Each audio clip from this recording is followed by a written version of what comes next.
Namaskar, respected chairs, my fellow speakers, and all the cultured souls present in this august house. At the very outset, first a disclaimer. Neither am I a scholar, nor an original thinker. The speech that I am going to deliver has been prepared entirely from the writings of Sri Aurobindo, which is being titled as A Glimpse of the Cultural Heritage of India, with special reference to governing force of India's magnificently abundant artistic heritage through the lens of Sri Aurobindo. The speech, therefore, ought to be rather rightly called a kind of presentation of a compilation of Sri Aurobindo's writing on Indian art. Before we glimpse through the governing force of India's magnificently abundant artistic heritage in the light of Sri Aurobindo, let us first plunge into the very meaning of heritage itself in the context of the very description of the word culture, alongside the governing force of the great culture of India in general. For then only we would be able to rightly appreciate the governing force of India's all great artistic creation. First, the idea of cultural heritage. The concept of cultural heritage is an evolving one and is indeed constantly evolving. It may therefore be roughly defined as the cultural creation or object of historical importance and interest made by the evolutionary collective endeavor and genius, and is governed by the long cherished cultural ideas and ideals which is inherited from the past of a people. Intangible yet living cultural attributes or features of a people or a group or society are also included in such a way within its purview that they too become inseparable part of the core idea of cultural heritage. Then how we can define the culture itself? The culture of a people, on the other hand, may be roughly described in the words of Sri Aurobindo as the expression of a consciousness of life, But how this consciousness is being formulated? This expression of consciousness formulates itself in three aspects. And what are those three aspects? Sri Aurobindo says that there is an aspect of thought, of ideal, of upward will and soul's aspiration. Number one. Number two, there is a side of creative self-expression and appreciative aesthesis, intelligence and imagination. And lastly, there is an aspect of practical and outward formulation. These are the three aspects through which culture formulates itself.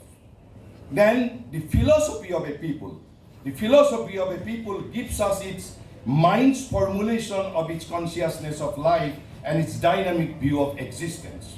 Its religion, on the other hand, formulates its upward will and the soul's aspiration towards the fulfillment of its highest ideal.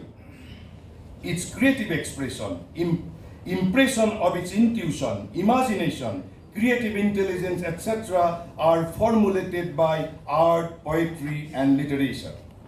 The forms of society and politics provide us an outward frame in which this external life works out with regard to its inspiring ideals under the difficulties of the environment. Then what is the governing force of this great culture?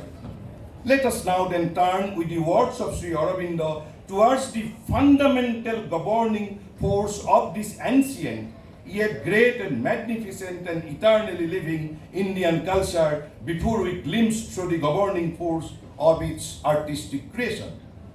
Sri Aurobindo unequivocally asserts that a spiritual aspiration, I repeat, a spiritual aspiration was the governing force of this culture, its core of thought, its ruling passion, and the whole root of difference between Indian and European culture springs from the spiritual aim of civilization. This is the reason as to why he affirms that Indian civilization was not a mere great cultural system. Then what it was? Rather, it was an immense religious effort of the human spirit. We cannot, therefore, come to an understanding of the true sense and spirit of Indian culture without having a just and right appreciation of the sense and spirit of Indian religion. The rites, ceremonies, system of cult, worship practiced in India cannot be understood without remembering the core and fundamental character of Indian religion. Sri Aurobindo goes on to count that Hindu is popularly credited with 30 crores and more of gods, and he has no objection to adding, if need be, to this mighty magnitude. Here are temples, images, a priesthood, a mass of unintelligent rites and ceremonies, the daily repetition of Sanskrit mantras and prayers, some of them of a prehistoric creation, a belief in all kinds of supraphysical beings and forces, saints, gurus, holy days, vows, offerings, sacrifice, a constant reference to life, to powers and influences of which there can be no physical evidence, instead of a rational scientific dependence on the material laws which alone govern the existence of mortal creatures. Let us therefore to understand and appreciate the deeper sense and spirit and core and fundamental character of the Indian religion of the ages in the magnificently illuminating and insightful words of Sri Aurobindo. He says, it gave itself no name because it set itself no sectarian limits. It claimed no universal adhesion, asserted no sole infallible dogma, set up no single narrow path or gate of salvation. It was less a creed or cult than a continuously enlarging tradition of Godward endeavor of the human spirit, an immense many-sided, many-stage provision for a spiritual self-building and self-finding. It had some right to speak of itself by the only name it knew, the eternal religion, the Sanatana Dharma.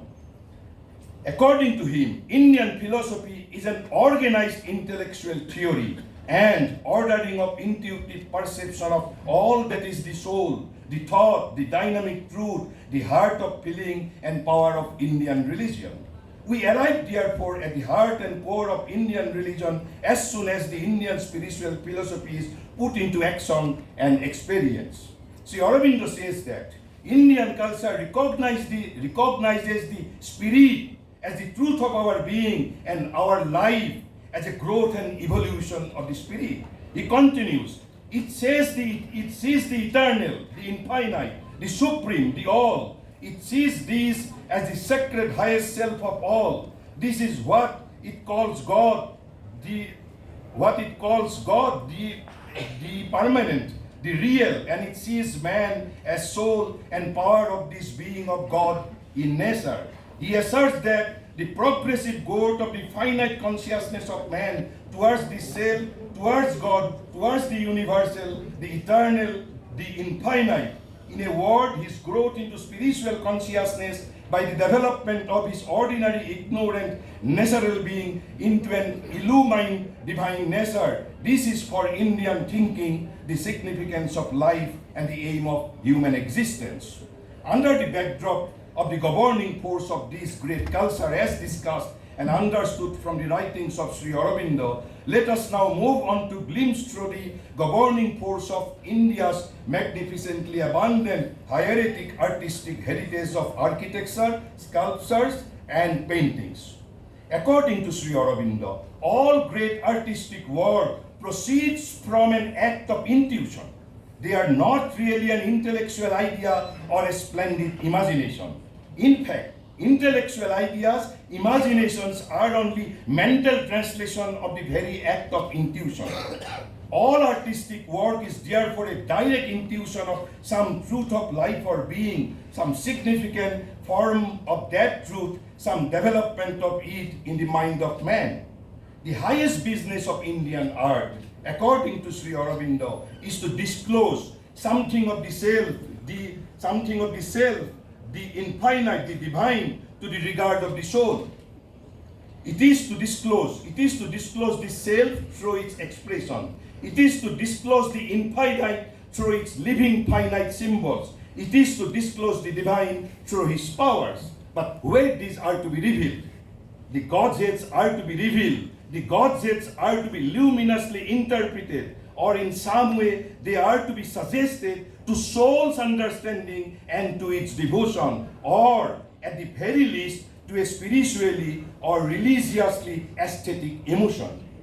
When this hieratic art comes down from this altitude to the intermediate world behind ours, it still carries into them some power or some hint from above.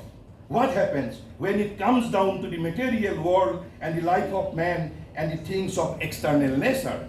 Even then also, it was not altogether get rid of the great vision, that is to say the hieratic same, the spiritual seeing. And in most good work, we find always something more, that is to say the seeing presentation of light floats as in an immaterial atmosphere.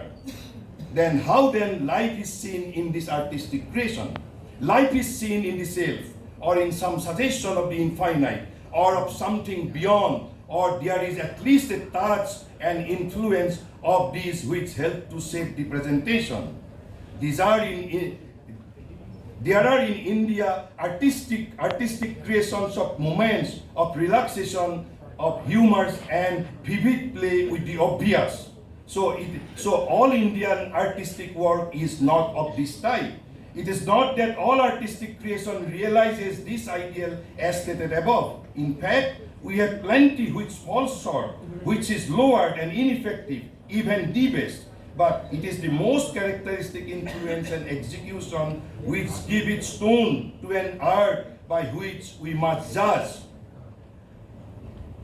So then the Indian art is one with the central things of Indian culture. We have seen that Indian architecture, painting, sculpture are one in inspiration with the central things in Indian philosophy, religion, yoga and culture. All forms of Indian art, in fact, especially intense expressions of their significance. But it cannot be said of Indian literature. For there is much in Indian literature which can be well enough appreciated without any deep entry into these things.